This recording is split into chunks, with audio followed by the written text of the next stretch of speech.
Question है list all the subsets of 2, 3 and 5। इनके subset जो है ना वो तमाम के तमाम उनके सबसेट मालूम करें। तो इनके बेटा जो भी सबसेट, जब भी किसी भी सेट के सबसेट मालूम करने होते हैं तो सबसे पहले एम्प्टी सेट लिखा जाता है। ये तो बिना सोचे समझे सबसेट आप लोगों ने लिख देना है ना। उसके बाद हर एलिमेंट को बारी बारी अलग अलग इन ब्रैकेट्स में क्लोज करते जाना है और अगला एलिमेंट लिखने से पहले दरमियान में कॉमा लगाना है। फिर 5 ये अलग अलग सबको एक एक सेट में क्लोज कर दिया। उसके बाद एक एक के बाद दो दो को, पहले 2 और 3,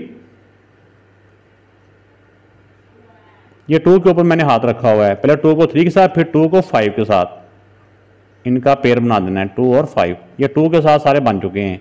अब 2 की कहानी होगी ख़त्म। अब 3 पे आ जाएं। ये चलना आगे को होता है, ये सब सेट में ना आगे को चलना होता है, पीछे को नहीं आना। 3 के साथ 2 नहीं आना, 3 के साथ अब 5, 3 और 5। अब आगे तो 5 के है ही नहीं है कि 3 को उसके साथ मिलाते। अब एंड पे इन तीनों को इकट्ठा लिख देंगे 2, 3 एंड 5। तो ये बेटा इसके तमाम सबसेट बन चुके हैं।